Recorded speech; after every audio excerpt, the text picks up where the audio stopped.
You know what? Read this. It's cool. Because it kind of give you a little bit more light. Y'all like it? Yeah, I guess I can do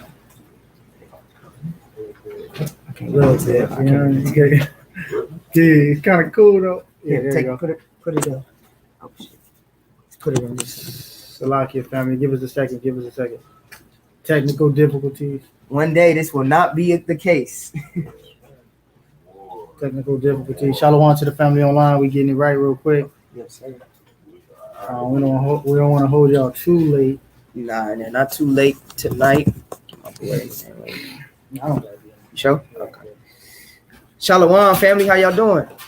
I'm telling y'all right now, go ahead, get your paper, your pen, get ready to take some notes, because this is gonna be a good one. Okay. This is a lesson that was requested by one of our sisters. I said the sister name, forgive me, Jemiah, I believe. All right, forgive me, sis, if I'm pronouncing it wrong, but I know you wanted us to do this lesson, and I think it was in the spirit, because I was going to do this lesson anyway. All right. And this lesson today is entitled Christ in the Old Testament. All right. So how many of you guys know what Believers of the Way stand for? What does Believers of the Way stand for? What's up, young Ock? What you think? What does Believers of the Way stand for? I think it stands for the way, the Son. Who is the way? Yahweh.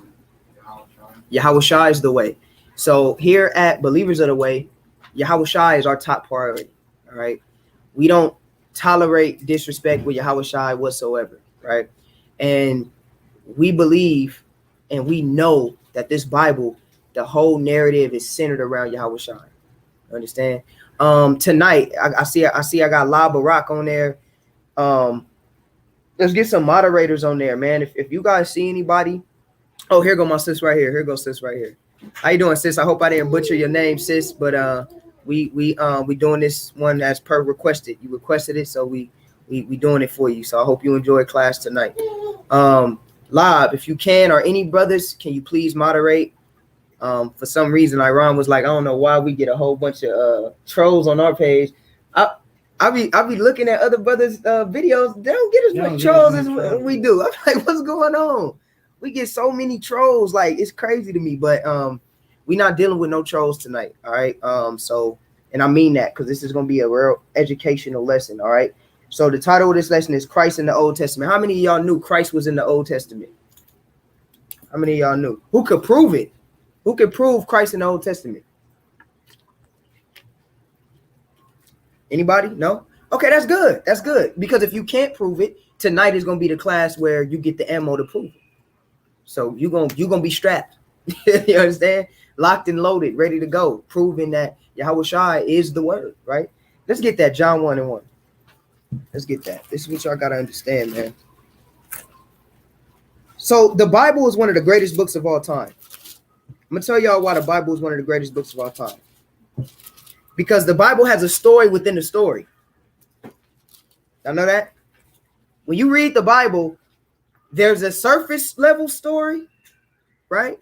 Abraham, Isaac, right? You know, basic story. Everybody kind of understands.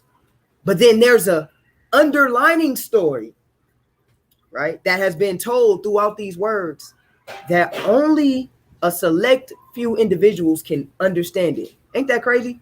This book is so special. It's a story, but then there's an underlining story and an underlining theme throughout the whole narrative of the scriptures. And only a select few can get that. Let's read that. From the top. In the beginning was the Word, and the Word was with God, and the Word was God.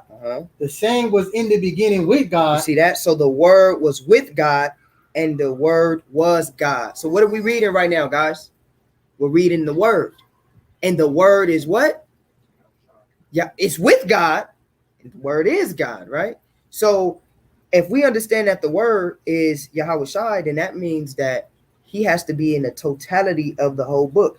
Let's get Mark 4:12 real quick. We're gonna kind of speed a little bit because we want to move, you know, I don't want to hold you guys too long, but I do want to give you guys good understanding. So please take notes. Mark chapter 4. Verse 12. That seeing they may see and not perceive, and hearing they may hear and not understand. He said any time they should be converted, and their sin shall be forgiven them. You see that? So a lot of people might not understand this. A lot of people might say we blaspheming. Christ is a devil. Christ is a demon. Y'all don't know what y'all talking about. But there's scriptures in the Old Testament. There's a lot, but I only narrowed it down to a few. There's a lot, but I narrowed it down to a few so that the few that I narrowed down is you cannot fight against it. It's nothing you can say to reason around this being Christ. You understand? So if you don't understand this, then the light is just not in you. And us as being believers of the way, we're not in a convincing game. It's not our job to convince you that you're Israelite or to convince you that Christ is the Savior. We don't convince. We put the information out there and you take it or leave it. Because at the end of the day, this is not our job to save you. It's the Most High's job to save you. So there's no convincing game today. There's just the word, and that's what it is. So if you don't understand, that means that you must not have that spirit on you. Let's get Matthew chapter 13, verse 13. It's the book of Matthew, chapter 13, verse 13. Therefore, speak I to them in parables. And the whole Bible is a book of what? Parables, right? And the Bible is written and spoken in parables for a reason, right? I speak unto them in parables, because they see not, and hearing they hear not, neither do they understand. You see that? So he speaks in parables on purpose, so he can confuse those that are not his chosen elect. All right. So again, this lesson is not a convincing game. This lesson is to give you the information and your spirit bear with it, or it doesn't, right? Let's get Hebrews 10 and 7.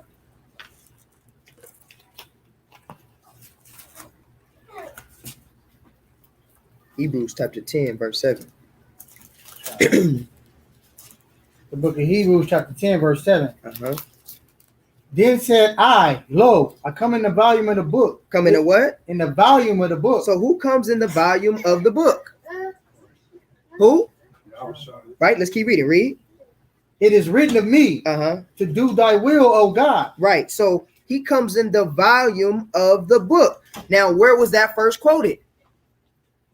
I'm going to show you that the apostles didn't speak anything different than what we call the so-called Old Testament. All right, let's get Psalms. Let's read that in Psalms chapter 40, verse 7. So it says, and lo, I come in the volume of the book. Right? This is speaking about Christ. The book of Psalms, chapter 40, verse 7. Then said I, lo, I come in the volume of the book. It is written of me. I delighted to do thy will. You see that? Oh my God. It is written of who? It says it is written of me. Now, the non-Masonics that don't have the spirit, they'll say, oh no, that prophecy is talking about such and such. But remember what I told you. There's a surface level story in the scriptures, and there's an underlining story in the scriptures and an underlining thing, right? There's scriptures and prophecies that are twofold. And we see that a lot of times in the scriptures. Right. And it all leads back to Christ. And certain things are written in a poetic manner to where it's like, dang, that's poetic. I like how that's written. But the reason why it's written that way is because it points to somebody. So it's kind of like a deep poem. Right. You might have people listening to the same poem, but everybody taking away something different from the poem. So somebody might get the surface understanding. Oh, yeah, that poem was about a young boy that grew up in poverty. But then somebody can say, man, but you missed the meat of that. You missed the meat of that poem. The meat of that poem was not just the brother. It was an analogy of how us as a people is that one little boy. See what I'm saying? That's the beauty of the Bible. And I'm going to show you that. So let's read that again from the top. From the top, verse 7. Then said I, lo, I come in the volume of the book. It is written of me. I delighted to do thy will, oh my God. Yeah, thy law is within my heart. Right. So now let's go ahead and get into it. So I just wanted to establish that. And now we're going to go ahead and get into it. So now let's start off with this, right? Who is our king? Yahweh Shai is our king, right? Yeah, say it, brother, say it with pride. That is our king. That is our king, okay? And whoever disrespects our king, you know, damn near got to put hands on him. Christ is our king, you understand? And we respect him and we hold him in high reverence, right? And under him and his authority, he'll bring us to his Father. There's a narrative of a king in the Old Testament that we haven't seen being born yet, if not Yahweh Shai. I'm going to show you that. Let's get Micah 5 and 2 first. Before we get Matthew, let's get Micah 5 and 2. Book of Micah, chapter 5, verse 2. Mm-hmm. But thou, Bethlehem, Ephratah, though thou be little among thousands of Judah, yet out of thee shall come forth unto me that is to rule, to be a ruler in Israel, whose going forth have been from old, from everlasting. Now, right, it says, but thou, Bethlehem, Ephratah, though thou be little among thousands of Judah, yet out of thee shall he come forth unto me that is to be ruler in Israel, whose going forth have been from old, from everlasting. What king, if not who we know it is, what king was born in Bethlehem and is of everlasting? See, there's certain things that you just cannot fight against. You understand? There's certain things that you just cannot fight against. You want to switch or you good? Okay. So think about it. If you don't believe in Yahweh Shai, then who is this? Who is this king that's going to be born in Bethlehem and his goings is of old and everlasting? Was David everlasting? Was David everlasting? Was Solomon everlasting? What king was everlasting in Israel? Right? Now when you read this, right? If you read this and you read this just on the surface level, right? Without the understanding of Yahweh Shai, you'll be kind of confused. But now let's go to Matthew. Go to Matthew chapter 2, verse 1.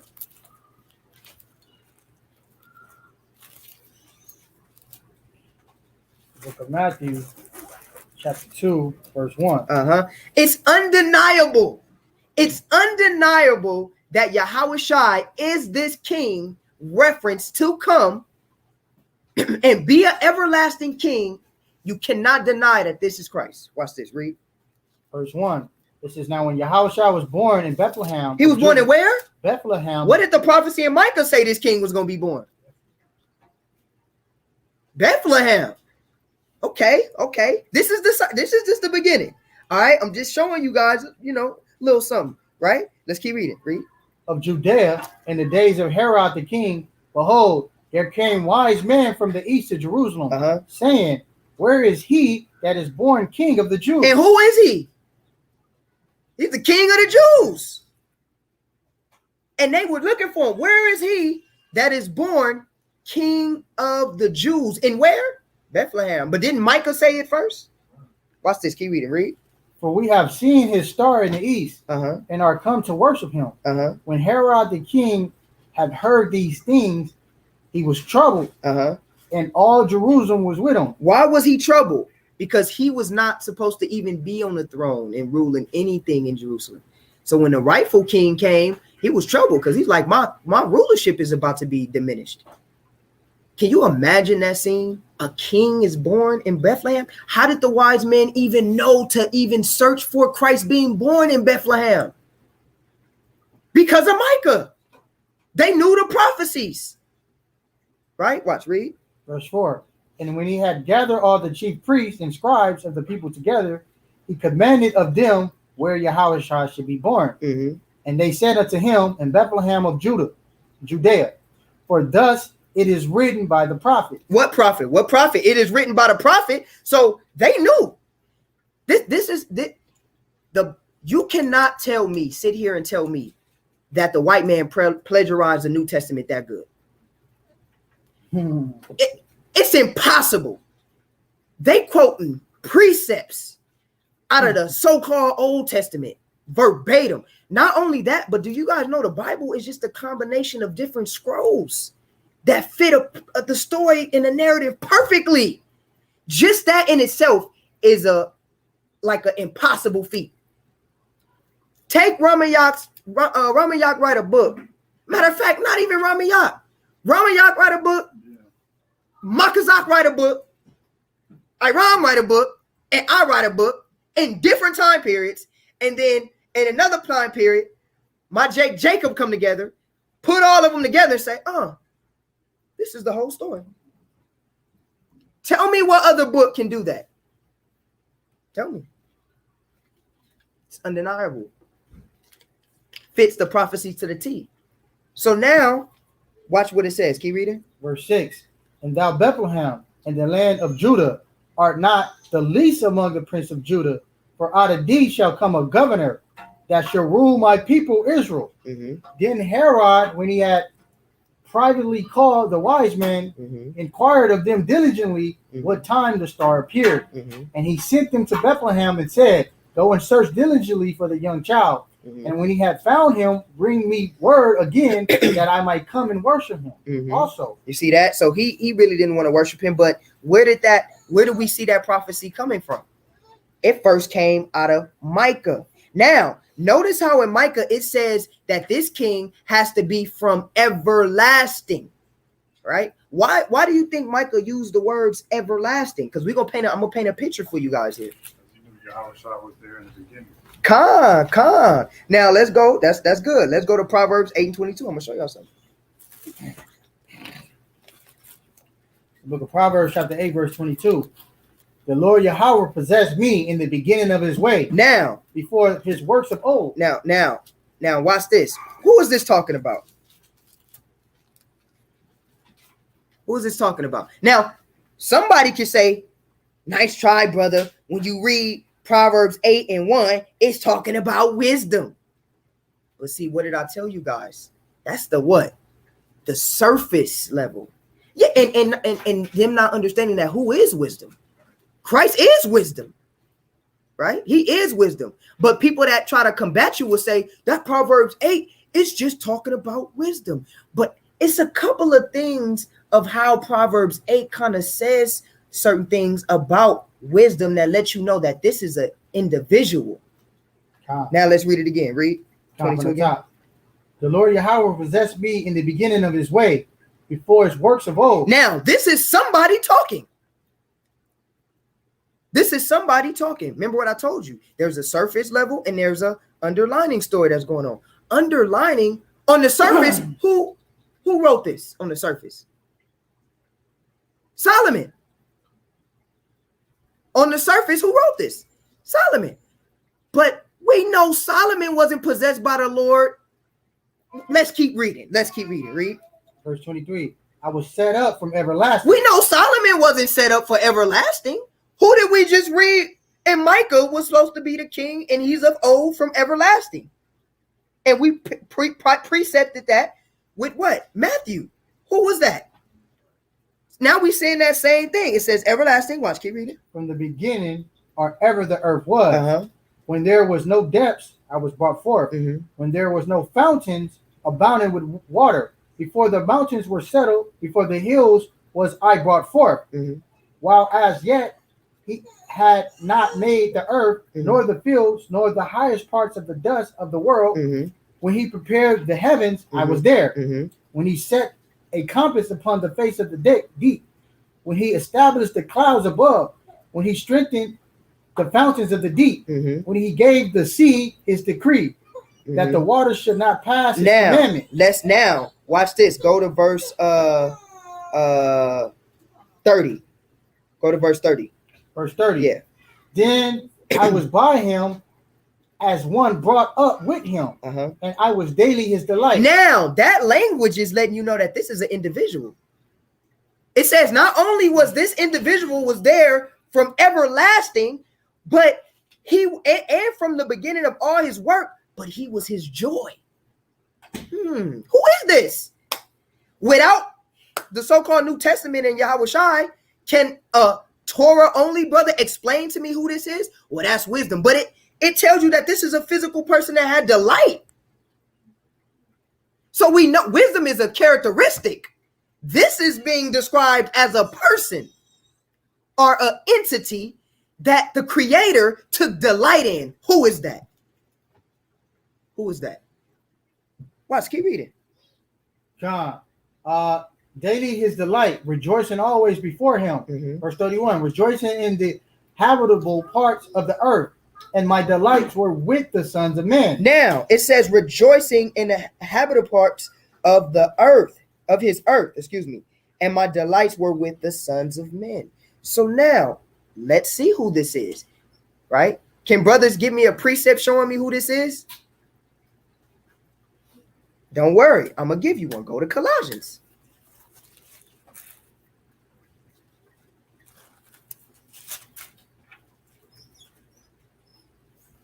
Colossians chapter 1. 15. Yeah, you can start at 15. Yep. The book of Colossians chapter 1, verse 15. Who is the image of the invisible power, the firstborn of every creature? For by him were all things created, that are in heaven and that are in earth, visible and invisible, whether they be thrones or dominions or principalities or powers. All things were created by him and for him. Read. And he is before all things, and by him all things consist. What did we just read in Proverbs 8? Who was with the creator in the beginning? Who is that? And was possessed, which I'm gonna let y'all know, possessed. And this Colossians says the visible, right? The image of the invisible God. How is he able to be the image of the invisible God? Because he's what? Possessed with the Spirit of God, right? So now it says he was there from the beginning. Read. Verse 18. And he is the head of the body, the church, who is the beginning, the firstborn from the dead, that in all things he might have the preeminence. For it pleased the Father that in him should all fullness dwell, and having made peace through the blood. So all fullness would dwell. So what does that mean? He was possessed. So when you read that Proverbs 8, what did he say? He possessed me, right? That means the Father in him had a relationship that no one could break. And you see that parallel in Proverbs 8, and you also see it in Colossians. All linking back to who? Yahweh Shai. Watch this, read. Verse 19. 19. For it pleased the Father that in him should all fullness dwell, and having made peace through the blood of his cross, by him to reconcile all things unto himself. By him I say, whether they be things in earth or things in heaven. And okay, that's it. So now we can see, boom, we have the prophecy, we have the prophetic vision, and we have the fulfillment of who that is. Because remember, the whole narrative and the whole theme of the scriptures is that somebody who is going to be a king is going to save Israel. You understand? We got that already in Micah. Who was the king in Micah that was prophesied to come and was born? Who's the only king that was called everlasting? Who's a king that was everlasting, right? And was born in Bethlehem? There is no other answer but Yahweh Shai. How did we just prove that? Colossians. It just told you. He was in the beginning, right? He was of old. What does it mean to be of old? It just means that he was in the beginning, ancient. You understand? With the creator. You understand? So now, unless you can give me another person, using the precepts, right? If you say you don't believe in the New Testament, well, without the New Testament, show me who's the everlasting king that was born in Bethlehem. You understand?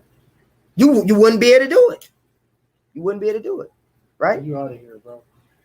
Yeah, somebody scoffing, get him out of here, man. Let's get while you getting him out of here, let's get Genesis 49 and 10. All right. Now, not only that, but this king that is outlined in the scriptures, not only is he supposed to be a king, Are y'all following me? Is it making sense to everybody? Everybody, any questions? Any questions? Everybody got it? Okay. So what do we have? We have a king that is everlasting, and the only person that we can see that's linked to is who? Yahweh Shai. Now I'm going to show you another aspect of not only is he a king, but watch this. Get Genesis 49. The book of Genesis, Chapter chapter 10. 49, verse 10. The scepter shall not depart from Judah. Now it says the scepter shall not depart from Judah. Why will the scepter not depart from Judah? Why? Can anybody tell me why? The reason why is because this king that's born in Bethlehem is going to be everlasting.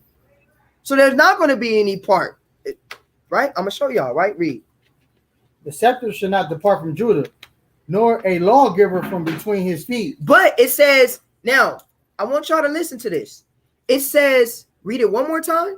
The scepter shall not depart from Judah. Now, we know that the scepter, meaning rulership, meaning kingship, we know that belongs to Judah, right? But watch this. Nor a lawgiver. Why did it say nor a lawgiver? Isn't that a problem? Why would that be a problem? Anybody? I want to see if brothers is thinking. Why would that be a problem? Why is it a problem for Judah to be the lawgiver? Because what? Because the Levites gave the law. Judah not supposed to get a law. Who's supposed to get a law? Read it one more time. From the top. The scepter shall not depart from Judah. So we know that. Rulership, kingship, right? Read. Nor a lawgiver from between his feet. But I thought Levi was the lawgivers. Who's the lawgivers? So is Genesis 49 a typo? Right? Read. Until Shiloh come. And unto him shall the gathering of the people be. And it says now it's pinpointing somebody. So not only is it saying that the kingship and the law will not depart from Judah, now it's pinpointing somebody specifically. Who could that be? Show me somebody other than Christ, because I can show you Christ, right? That controls the rulership and the law. Show me what king. Show y'all something. All right.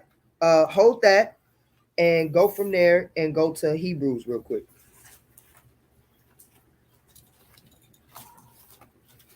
Hebrews 7 and 11. So now, you guys ever heard of the term a priest king? The priest king? Anybody ever heard of that term? The priest king? Well, you're going to hear it right now. Let's get Hebrews. Hebrews chapter 7, verse 11. If therefore perfection were by the Levitical priesthood, for under it the people received the law, what further need was there that another priest should arise after the order of Melchizedek, and not be called after the order of Aaron? Now, wait, hold on. Is that blasphemy? Wait, because isn't the Levitical priesthood under Aaron? Now, this is how cold the Most High God is. Do you guys know in the Old Testament, we're not talking about in the so-called New, right? Even though I don't call it New in Old Testament, I'll say the scriptures, but I'm saying that for the sake of the topic, right? So now, in the so-called Old Testament, right? So-called, how many times is Melchizedek mentioned? In like 2-3 short verses. You don't get no information about him. But why was it so important to put Melchizedek in there that quick? Just for that. The Most High chess player, because he knew there's not going to be no other way around explaining, right, who Melchizedek is, because I'm going to show you something when we read about Melchizedek. But this individual, which we know is Yahweh Shai, comes under the order of Melchizedek, because Melchizedek was a what? A king and a priest. Who knows about Melchizedek? Raise your hand. Okay, that's good. If you don't know too much about Melchizedek, we're going to get a little bit about Melchizedek. Melchizedek was a king and a priest. I'm going to show y'all this, right?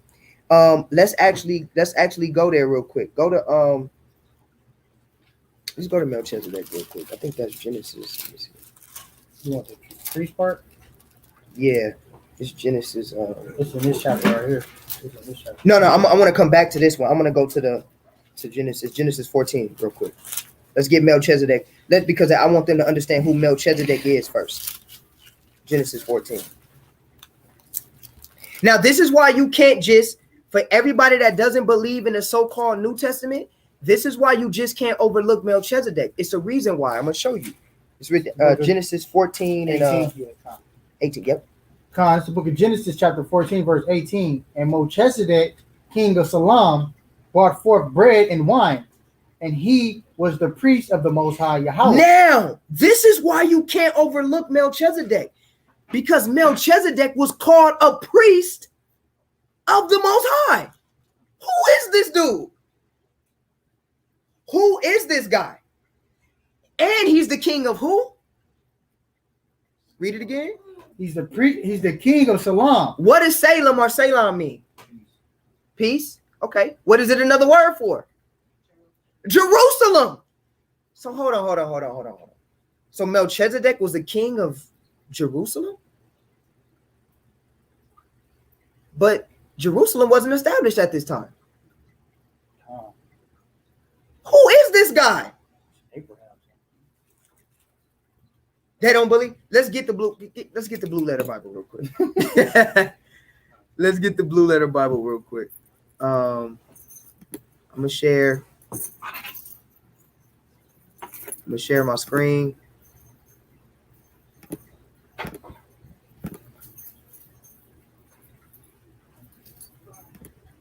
Share my screen, and let's get I'm gonna show y'all something real quick. What was that? Genesis. I'm gonna show y'all 14 and 18. Genesis 14, 18. Here we go. Boom. Okay. Let's go all the way down to Salem. Here it is right here. Let's go ahead and hear how it's pronounced. Strong's H 8004. Shalem. All right, Shalem. Salem, right? Let's go there. All right. I'm going to read the Strong's first. Okay. Well, I'll read the biblical out usages for it. Let's go here. Okay. Outline of biblical usages. Okay. Salem. All right. It equals peace. What does Jerusalem mean? Jerusalem. What does it mean? What does it mean? Anybody? Huh? Huh? Con. It means peace. But what a peace? City of peace. Yes. Jerusalem means city of peace. So it says the place of Melchizedek was king. All right. Most Jewish commenters affirm that it is the same as Jerusalem. All right. Here it is right here. Say Shalom. All right. The same as H8003. Peace. Shalom. An early name of Jerusalem. An early name of Jerusalem. So this word is an early name of Jerusalem. So now my question would be, how was Melchizedek the king of Jerusalem? How? When was Jerusalem there at the time? No. And okay, another question. How was he the priest of God? Was a Levitical priesthood set up? So now it just seems like Melchizedek, if it wasn't important, why would that be put there? Just that. Boom. And not only put there, but it's so prevalent because it says he's a priest of the Most High God. Now, let's go back to Hebrews because Hebrews gives you the understanding. Everybody follow me? All right.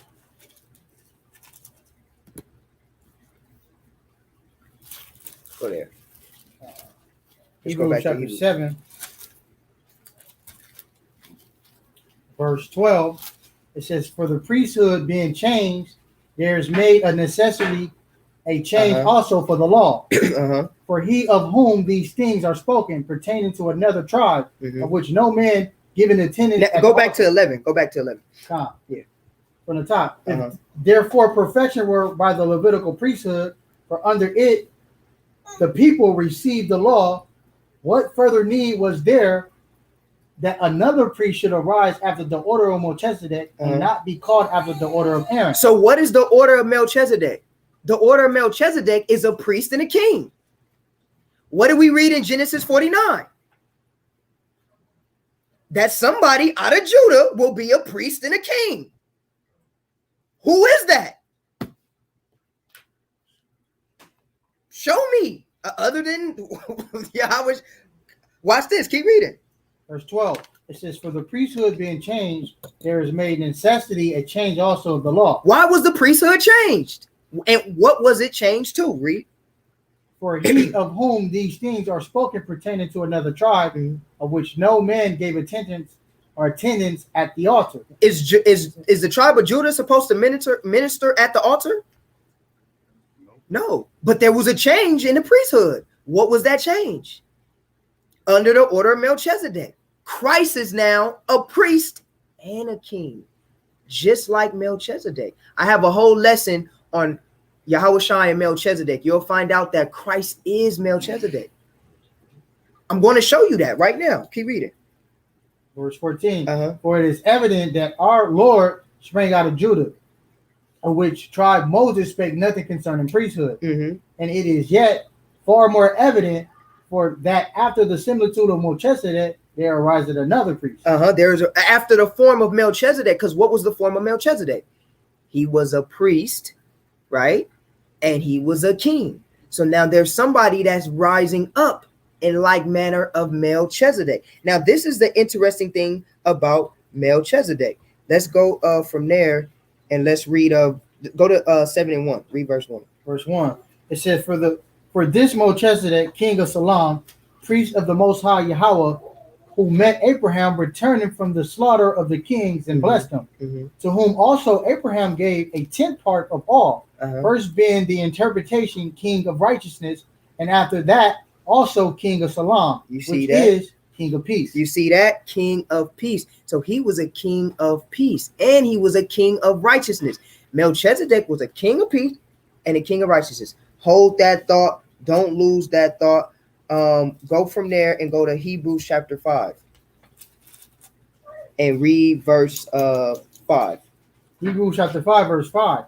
So also Yahushua glorified not himself to be made an high priest, but he that said unto him, thou art my son, today I have begotten thee. And he said also in another place, thou art a priest forever after the order of Melchizedek. After the order of who? Melchizedek. A priest forever after the order of Melchizedek. All right. After the order of Melchizedek. You understand? Melchizedek was a king and a priest. Now, this is go to Hebrews 7 and read verse 3. Verse 3. It says, without father, without mother. Now, Melchizedek did not have a father or what? Without mother. Without descent. Without descent. Melchizedek didn't have descent.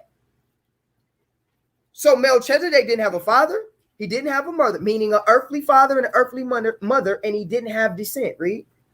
Having neither beginning of days nor end of life. Now, he neither had beginning of days nor end of life. What do we call that? Everlasting, huh? Don't we call that everlasting? Wait, wasn't it somebody being referenced everlasting in Proverbs 8? Wait, hold on. Didn't Micah say it will be a king that will rise up out of Bethlehem that will be everlasting? Come on, y'all. It's that simple. But if you don't have a spirit, you can't understand the simplicity of the word. So who is this all pointing back to, guys? Christ. If you take Christ out of the equation, Melchizedek is a mystery. It's just like, ooh, we don't know why that's even in the Bible. Why did God even put that there? We don't even understand Micah. Go to somebody who don't accept Christ and ask them to explain that Micah. Who is this everlasting king that's supposed to come out of Bethlehem? Well, he ain't came yet. Well, how does that work? Because the prophecies says he was supposed to come before we went into captivity. So now that means the whole prophecies is off. You understand? It has to be no other than who? Christ. It can't be anybody else but Christ. You understand? This was Christ the whole time. Now, we're going to come back to Melchizedek because it's an interesting fact about Melchizedek that we're going to get. But I'm going to come back to that. So now let's go from there. Let's go to let's read let's see if I want verse 20. Read verse 20. Verse 20. It says, and in so much as without an oath he was made priest. Without an oath, he was made priest. Was Christ ever made or given an oath to be made a priest? No. Melchizedek. Right, watch this. Read. Verse 21. For those priests were made without an oath, but this with an oath by him that said unto him, the Lord swear and will not repent, thou art a priest forever after the order of Melchizedek. You see that? A priest forever after the order of Melchizedek. Now go to Psalms 110, verse 1. Everybody following along? Okay, come on. Psalms 110. The book of Psalms 110, verse 1. Uh-huh. The Lord said unto my Lord, sit thou at my right hand until I make thy enemies my footstool. Read. The Lord shall send a rod out of thy strength, out of Zion, and rule thou in the midst of thy... Now, a lot of people, when they say this, they'll try to say, go into the blue letter Bible in the Hebrew. You got to understand the Hebrew, because when you understand the Hebrew, this ain't talking about no Christ. It's actually talking about, but that's because you don't understand the prophecies. I'm going to show you why this is talking about Christ, right? It's actually the Lord of my Lord. It's not really. It's very simple to know this is talking about Christ, because watch what it says. It says, the Lord said to my Lord, sit here until I make thy enemies thy footstool, right? And watch what it says. Read. Verse 2. The Lord shall send a rod out of thy strength, out of Zion. Rule thou in the midst of thy enemies. Thy people shall be willing in the day of thy power, in beauties of holiness from the womb of the morning. Thou hast dew of thy youth. The Lord hath sworn and will not repent. Thou art a priest forever after the order of Melchizedek. Who can this be? This can't be David. Yeah, the Lord said to my Lord, it's actually talking about David, and somebody else is writing this and saying the Lord said to his Lord, which is David. How can this be David when he's not a priest under Melchizedek? Who? You can't say that's David. You can't say that's Solomon. Because the last time I checked, the Levitical priesthood was still intact, huh? So how could, and last time we checked, Melchizedek was a priest king, right? Was David a priest king? No. Was Solomon a priest king? Matter of fact, David couldn't even be a priest. He couldn't even build the temple. He had too much blood on his hands. Was Solomon a priest king? No. So who do we have that we can show is a priest king? The only person that fits the bill is who? It's like a puzzle piece that fits perfectly. Everybody else trying to smash puzzle pieces together, but it's Yahweh Shai clearly. He's the only one that can be the priest king. The only one. There's nobody else that can fit the bill to be the priest king. So when you reading this, what is the Bible doing? It's telling you an underlining story. It's showing you something. It mentioned Melchizedek for a reason. Why? Because no one will be able to argue who could Melchizedek be or have a debate with you, because they will have to explain, well, who is Melchizedek and what is his order and who's going to be this king after the order of Melchizedek, because we haven't seen that thus far in the old so-called Old Testament. Show me a priest king in the Old Testament. Show me.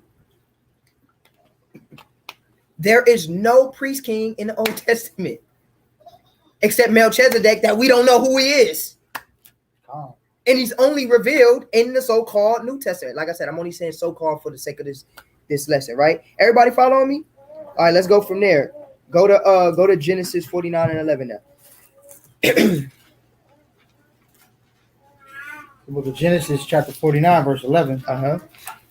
binding his foils unto the vine, and his ass coats unto choice vine. Now, let me tell y'all this. Let me ask y'all this, right? Who did this?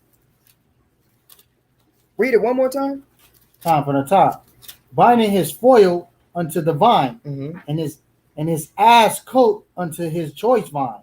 He washed his garment in wine. So who did this? Who took his vine and his ass and rode on the ass, right? Who did that? What king did that? And why is this in Genesis 49? I'm gonna show y'all. Let's go from there. Let's go to Zechariah 9 and 9 first. Let's get Zechariah 9 and 9 first. Let me show you that that's just not something that, oh, that's nothing. It's just saying, all it's just saying is that, no, because it's restated in Zechariah 9 and 9. That means that the prophets want you to know something about this occasion that happened or this occurrence. Read. Zechariah chapter 9, verse 9. Uh-huh. Rejoice greatly, O daughters of Zion. Shout, O daughters of Jerusalem. Behold, thy king cometh unto thee. He is just and having salvation, lowly. Now, what king that we had in the Bible out of all the kings of Israel came with salvation? What king came with salvation? Did David come with salvation? Did Solomon come with salvation? What king came with salvation? Right? Was that all of that? All of that? Nah. Shout, O daughters of Jerusalem. Behold, thy king cometh unto thee. He is just and having salvation, lowly and riding upon an ass. He's lowly and he rode upon an ass. Read. Upon a coat, the foils of an ass. Uh-huh. And I will cut off the chariots from Ephraim. Okay, that's it. So now my question would be, who is this? Who is this king that comes with salvation? Now, in order for somebody to give you salvation, right, or to even try to attempt to give you salvation, which is to go into repentance, you have to be a part of what?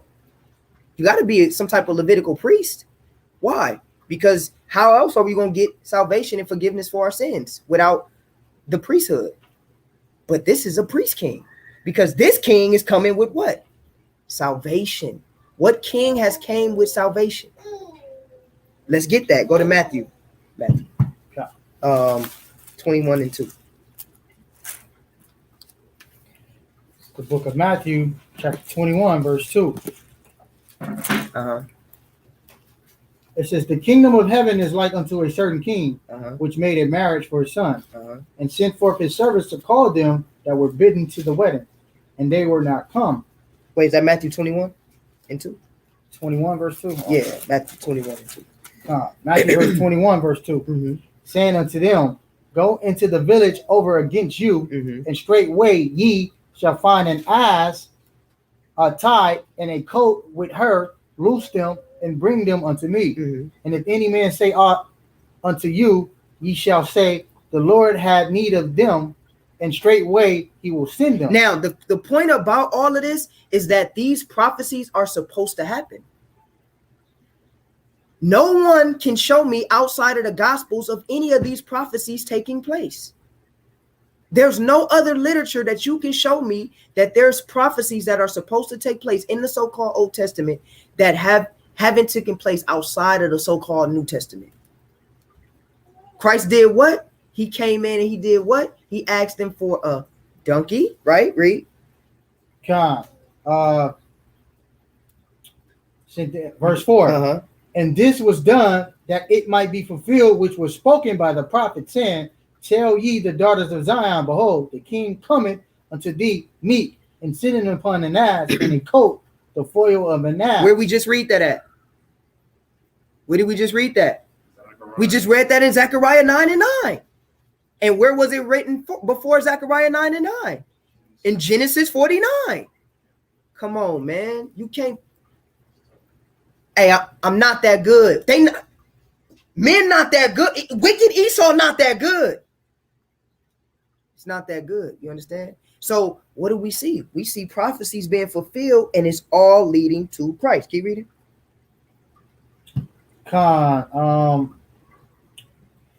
Verse 6. And the disciples went and did as Yahushua commanded them, and brought the ass and the coat and put on them their clothes, and they set him thereon. And a very great multitude spread their garments in the way, and others cut down branches for the trees and strawed them in the way. And the multitudes that went before and that followed cried, saying, Hosanna to the Son of David. And what did they do in Zechariah 9:9 when he rode on this donkey? They sung. What are they doing right now? They're singing praises, right, Reed? Blessed is he that cometh in the name of the Lord. Hosanna in the highest. And when he was come into Jerusalem, all the city was moved, saying, Who is this? And the multitude said, This is Yahushua, the prophet of Nazareth of Galilee. And Yahushua went in the temple of Yahweh and cast out all them that sold and brought in the temple and overthrew the tables of the money chargers and the seats of them that sold doves.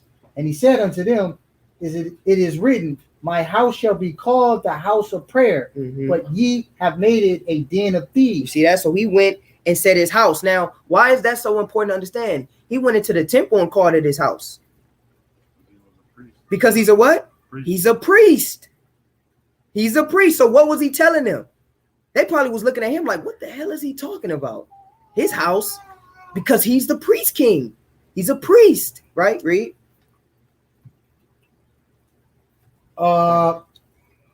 Verse 14. And the blind and the lame came to him in the temple, and he healed them. And when the chief priests and scribes saw the wonderful things that he did, and the children crying in the temple and saying, Hosanna to the Son of David, they were sore displeased. Hosanna to the Son of David. Highest praise to the Son of David. Why is he the Son of David? He's the Son of David because the prophecy says that he comes from who? Who? He's from the line of David. Absolutely. Yeah, you were right. I'm just looking for the name. He's from the line of David, right? Let's get that. Go to 2 Samuel 7.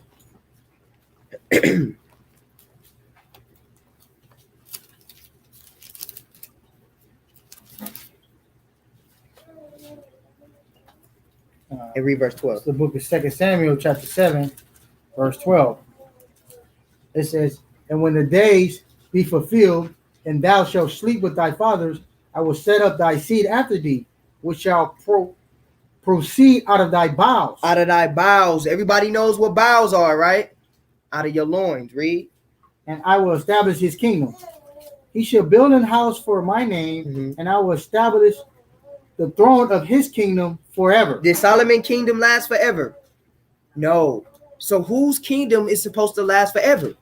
What did Micah say? That it's supposed to be a king that is from what? Everlasting. Everlasting. You understand? So who is this all pointing back to? Christ. The whole Bible, the whole narrative is pointing back to Christ. Now, let's go to John 8 and 56 real quick.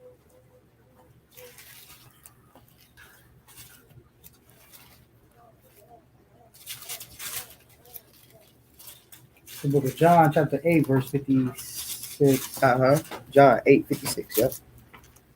Your father Abraham rejoiced to see my day, and he showed it and was glad. Now, Yahushua said that your father, he's talking to the Pharisees, right? And he says, your father Abraham rejoiced to see my day, and he saw it and was glad, right? Now following? Now watch this, read. Then said the Jews unto him, Thou art not yet 50 years old, and hast thou seen Abraham? And like, how you see Abraham when you're not even 50 yet? Y'all just heard what Christ said, right? He just said, I seen Abraham, and he was happy when he saw me. That's like Melchizedek telling me, hey, yeah, man, when I seen Malcolm X, man, he was kind of happy when he saw me. I'm like, how the hell you see Malcolm X? How do you like what 30 something? How you see Malcolm X, man? That was like 30 years ago. So can you see what's going on right now? So Christ is like, look, so they like, what are you talking about, right? Watch this, read. John, verse 58. Yahushua said unto them. Now, wait, hold on. I don't want to get to that point first. When did Christ see Abraham? As Melchizedek. Huh? As who? Melchizedek. As Melchizedek. When Abraham seen Melchizedek, he was what? Happy. go back. Let's go back to Genesis 14 and show y'all something. He seen him as Melchizedek.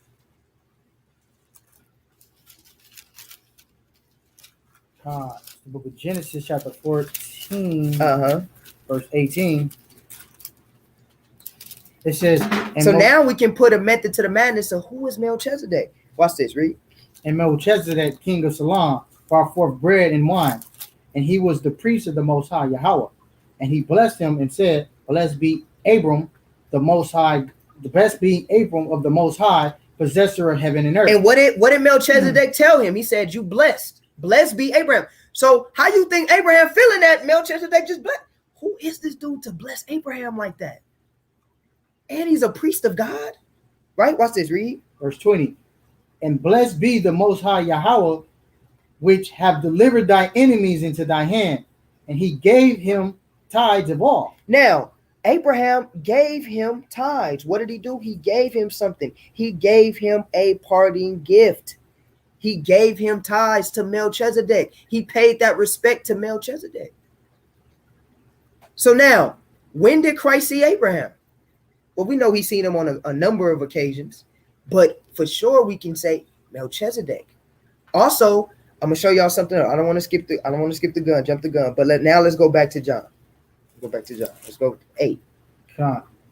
Verse 57. John 8 and 57. Okay. Then said the Jews unto them, thou art not yet 50 years old. How hast thou seen Abraham? Yahweh said unto him, verily, verily, I say unto you, before Abraham was, I am. He said, before Abraham was, I am. Do y'all understand why that's so? What? Keep reading. Read. Then took they up stones to cast at him. But Yahweh hid himself and went out in the temple, going through the midst of them, and so passed by. Now, let me ask y'all a question. Why would they want to kill him when he said, before Abraham was, I am? Why would they want to kill him for saying that? Anybody? Somebody take a crack at it. They thought Christ was trying to say that he was the Most High. Huh? They thought Christ was trying to say that he was the Most High. Yes, but why though? Why did they think that Christ was trying to say? Somebody said it in the comments. Come on, y'all know this. Where can we see the reference of I am? The burning bush. So he said before Abraham was, he said, I am. What was he saying? He was in the what? The burning bush. That's why they wanted to kill him. The whole time, no man has dealt with the Father. The whole time it's been Yahweh Shai, that whole time. Some people saying it on the comments. Absolutely, the burning bush. Absolutely. Hey, I can keep that door for me. The water. All right. So read that one more time from the top. Verse 58. Yahweh said unto them, verily, verily, I say unto you, before Abraham was, I am. Go to Exodus 3 and 14. It's the book of Exodus, chapter 3, verse 14. And God said unto Moses, I am that I am. And he said, thus shalt thou say unto the children of Israel, I am that I am have sent me unto you. Now, y'all see that? Now, if that's not good enough of a connection for you, right? I'm gonna show y'all something. I didn't put it in. I'm gonna show y'all something.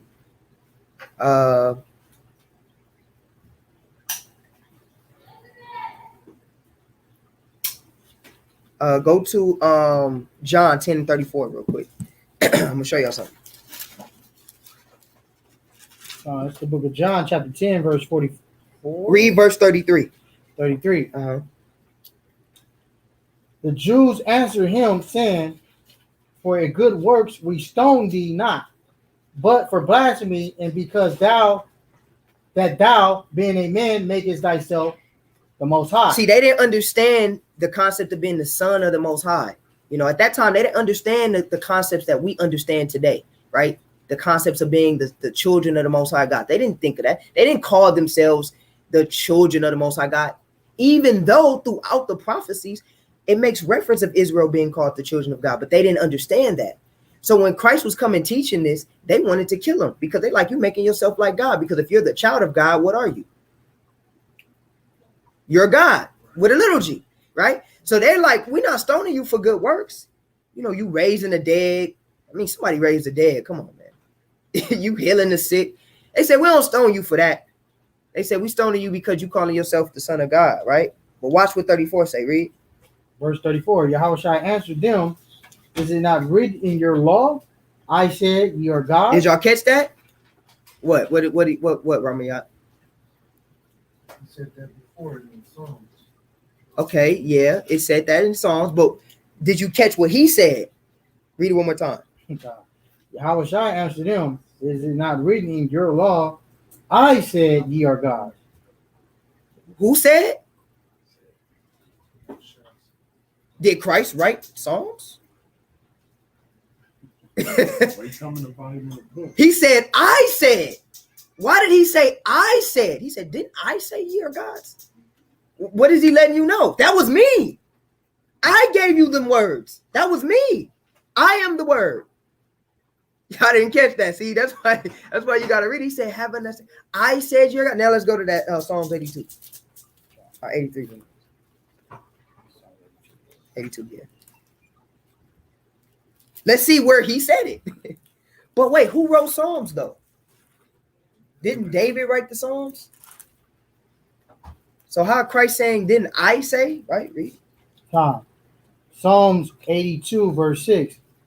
I have said, ye are gods, and all of you are children of the Most High, but ye shall die like men. So who said that? Christ. He said, I said. Now, if all that what we brought out, right, in the time that I'm trying to hit this, you know, I want to keep everybody too long. The time I'm trying to hit this and get y'all to understand, it's one thing you cannot deny, and it's going to tie everything together. Give me Daniel 9. Daniel chapter 9. And let's read verse 24. Book of Daniel, chapter 9, verse 24. 70 weeks are determined upon thy people and upon thy holy city. Now, anybody ever read this before? The 70-week prophecy?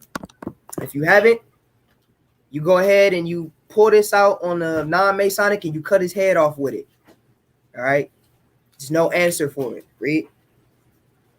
The holy 70 weeks are determined upon thy people and upon thy holy city to finish the transgression and to make an end of sin, and to make reconciliation for iniquity, and to bring in everlasting righteousness, and to seal up the vision and prophecy, and to anoint the Most High. Now, follow me, guys. It says 70 weeks are determined upon thy people and upon thy holy city to finish, all right, the transgressions. So what is this making reference to? It's saying that in this time frame, between this time frame is going to be when we starting to near to the end in this 70 weeks, right? And it says, and to make an end of sins. Follow. It says also in the 70 weeks, this all got to be accomplished to start the beginning of the end of sin, right? And to make reconciliation for iniquity, and to bring in everlasting righteousness, and to seal up the vision and prophecy, and to anoint the most holy. So what is this talking about? This is letting you know that all of this is supposed to transpire after the 70 weeks, the end times. Right? Watch this. Read.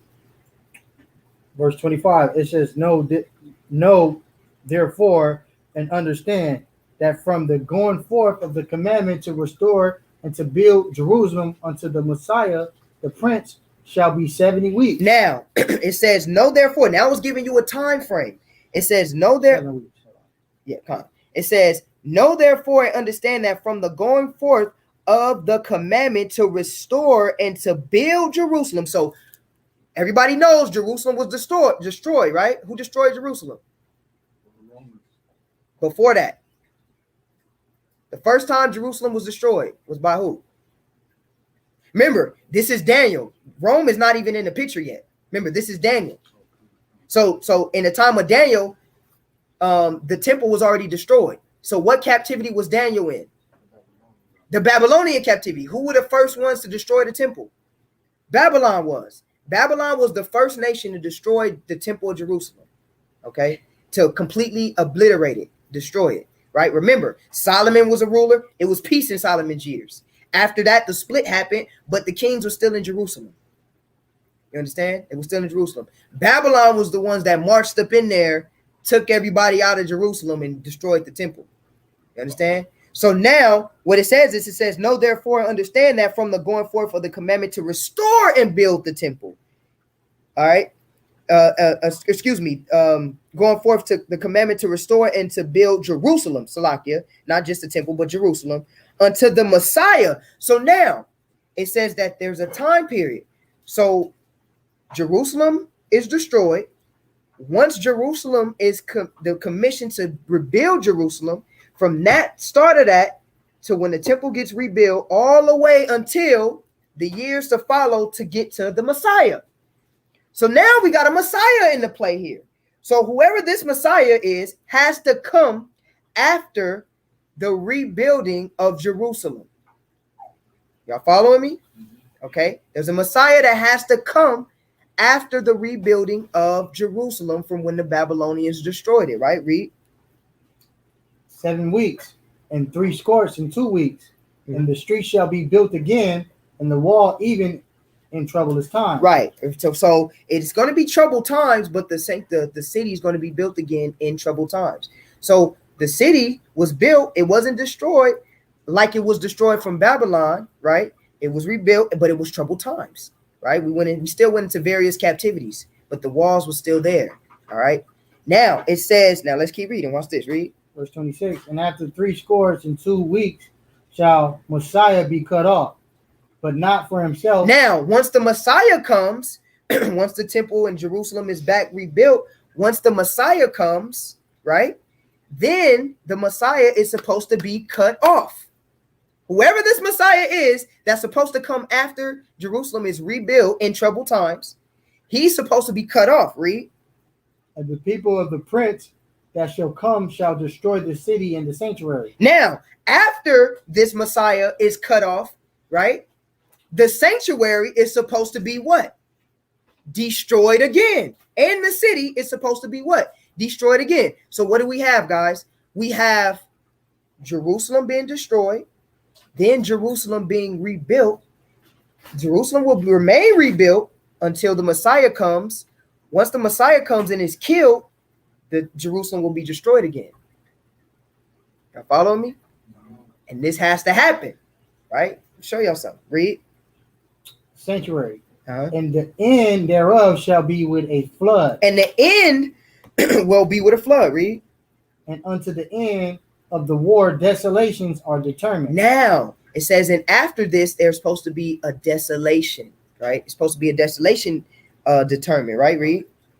Verse 27, and he shall confirm the covenant with many for 1 week. And in the midst of the week, he shall cause the sacrifice and the oblations to cease. Now, and after this Messiah dies, the sacrifices and the oblations are supposed to what? Cease. So what do we have to do to people that don't believe in so-called Christ? They got to show me a Messiah that comes after. And mind you, don't forget the 7 weeks. We're gonna do some math. Don't forget, it has to be in a period of 7 weeks. All right. What's 7? Right? The math is this. What's 7 times 70? Remember, there's 70 weeks. So what's 70 times 7? Or 7 times 70? 400 and what? So 490 approximate, right? 490. Now we know that it can't be right. Yeah. We know that the 490 can't be 490 days, because if you go back in time and you count during the time, because the temple was commissioned to be, or in the temple and Jerusalem, right, were commissioned to be rebuilt under what kingdom?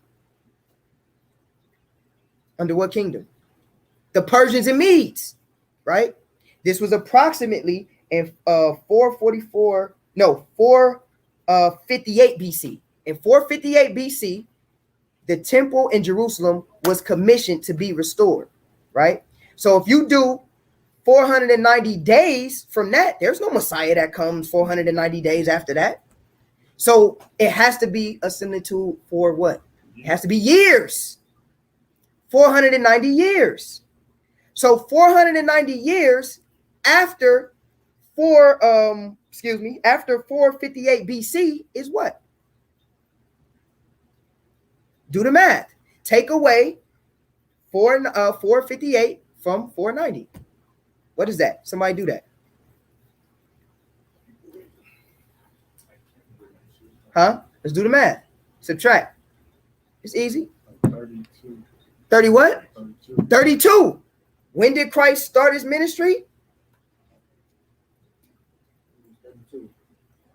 He was 33 years old. It's approximate. So if you do the math, it puts you around. So you want to subtract. Why? Because the years do what? They go, it's weird. BC and AD is different. So BC is going, exactly. So if you're going from BC times, you're not going up, you're going what? Down. That's why you subtract. You subtract 490 from what? Remember, it says from the beginning of when the temple is to, and the Jerusalem is to be commissioned to be rebuilt. That happened in 458 BC. This is all time, real time that you guys can research. So when you take the time, okay, and 458 BC, all right, and you take this prophecy, it says that the Messiah is supposed to come, right, within after the 70 weeks. So 7 times 70, because 70 weeks, how many days in a week? 7. So 70 times 7 is what? 490. So you take 490 and you do what with it? You subtract it by when the temple in Jerusalem was supposed to be rebuilt in 458 BC. And it puts you right at the time period of what? 32 AD. Is it making sense to you guys? You don't add. Why? Because it's going down. So you subtract and it puts you right at the period of where Christ was at. And there's no other prophet that can be recognized around that time period but Christ. I'm gonna show y'all something. Not only that, but the temple is supposed to be destroyed after this Messiah. So now let's go back, read verse 26. Verse 26. And after 62 weeks shall Messiah be cut off, and not for himself, and for the people of the prince that shall come shall destroy the city and the sanctuary. And the end thereof shall be with flood. And unto the end of the war desolation are determined. Right. So now, again, guys, who can we see only fits this prophecy? What other Messiah would be able to fit this prophecy? What other Messiah was walking around saying he was the Son of God and doing miracles in around 332 AD? Who other than Christ? There is none. Now, let's go to Luke. I'm going to show you something. Let's go to Luke.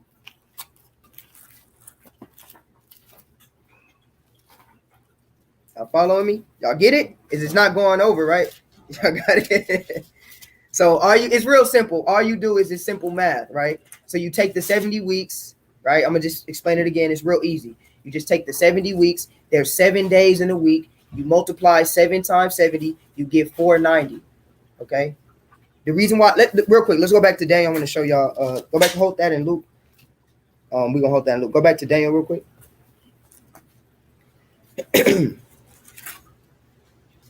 And read verse 25 again.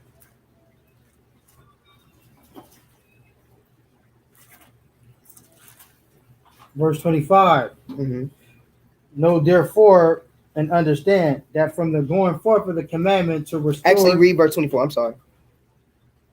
70 weeks are determined upon thy people and upon thy holy city to finish the transgression and to make it. So all you're doing is you're taking 70 weeks and you're just, like I said, it's real simple.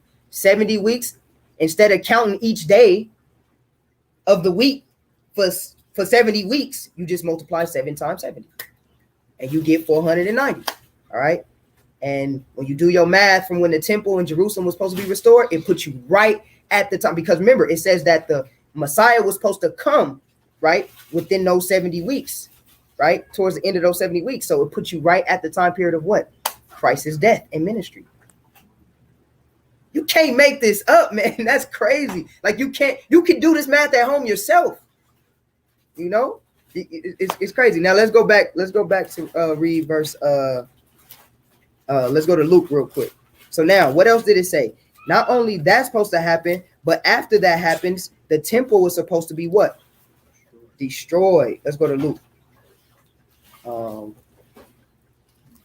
Just the temple, like Jerusalem as well.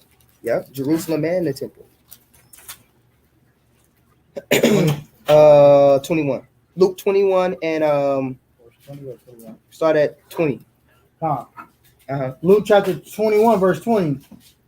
And when ye shall see Jerusalem compassed with armies, then know that the desolation thereof is nigh.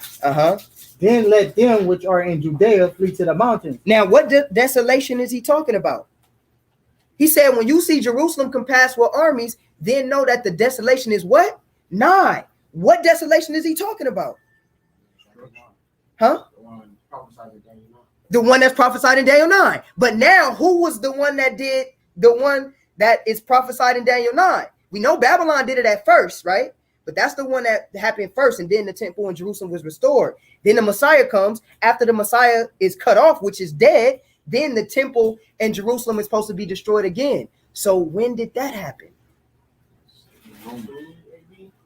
Huh? 78 AD. 78 AD. Huh? 78 AD. 78? You sure? Yeah, I think so. Pretty sure. Huh? 78. Under whose rulership? The Romans. So if the prophet is not Christ, that means the Old Testament brothers missed their prophet somewhere. Because the Romans destroyed the temple and it was compassed with armies already. You can read that history in Josephus. It already happened. That means if you don't believe in Christ, that means that your prophet already came somewhere. You missed him. Because that if the Messiah hasn't come yet, we're still supposed to be in Jerusalem. In troubled times in Jerusalem. Isn't that what the prophecy in Daniel 9 says? We're supposed to be in Jerusalem still. It's going to be troubled times, but in Jerusalem. We're not in Jerusalem no more, and it's desolate. That means y'all missed y'all prophet. Y'all missed y'all Messiah. Y'all better go back to the drawing board and found him. If you believe in Christ, we right here, right in pocket with the prophecy. They say he's still coming. Well, that means the Bible, somebody lying. It's crazy. It's all pointing back to Christ. So not only can you do the math and it's pointing to Christ, the math, but then you got to show me, okay, well, where is he at? If it ain't Christ, show me it has to be the prophet or the Messiah that you're waiting for has to come around 32 to 33 AD. Has to, because that's what the math in Daniel 9 is telling you. So it has to come in that time period. What other Messiah, major Messiah, was alive at that time other than Christ? He changed the world.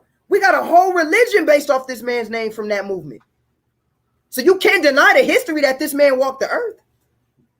You can't, even if whether you believe him or not, there's a whole movement based off of this man. It got polluted, of course, but still, there's a movement that spent off into other different movements, which, let's just put this out here, Matthew 24:24, he said false Christ will come.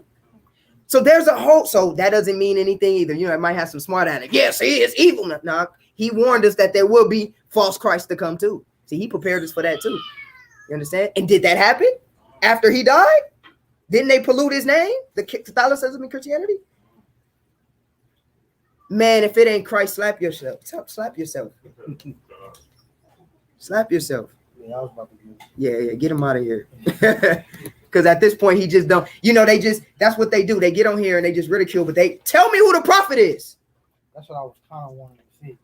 Who the hell is the prophet? Who is okay? You got the floor, right? I tell him like this. You got the floor. I need learning. Where's the Messiah at in Daniel 9? They ain't gonna be able to say crickets. Where he at? Where he at? There was no major Messiah that walked the earth. And mind you, this is how you cut him. Remember, it says, and the oblations will cease. So not only is he has to be a Messiah, but after his death, he has to die. And after his death, there be no more animal sacrifices. Show me that Messiah. I'll wait if it ain't Christ. He's stupid. He said Nehemiah. Did Nehemiah die for us? That's what he's trying. I mean, he said so. Nehemiah didn't rebuild the walls of Jerusalem. That's not the point. That's not what we said. Yeah, But first of all, we didn't say about building the temple. We said it's going to be destroyed. People don't listen. They just got to hold on to their doctrine. But the truth will be told. It said it will be desolate. So you got to show me a Messiah that not only comes 490 years after Jerusalem is rebuilt, right? You got to show me a Messiah that comes 490 years after Jerusalem is rebuilt in 458 BC. And not only that, after that Messiah dies, you have to show me when the oblation ceased and when Jerusalem was destroyed again. And it already happened. And you can't say it ain't happened yet, because then that would mean that the prophecies is off because it already happened with Rome in 70 AD. So show me somebody other than Christ. Somebody said he's clearly lost. Absolutely. So Khan. So everybody good on that? Okay, Khan, all praises, man. That'll conclude tonight's lesson, man. Hope everybody got some little edification, man. We're gonna go ahead and end class. Hey, shalom to all the family. We hope that was edifying. To my sister that requested this topic, I hope it was edifying to you. Go back, rewatch it. It's so much more, but I have so little time to give everything. Maybe I'll do a part 2. All right. Love y'all. Y'all have a beautiful, beautiful, blessed Sabbath, right? Okay. Happy new moon to everybody. Shalom.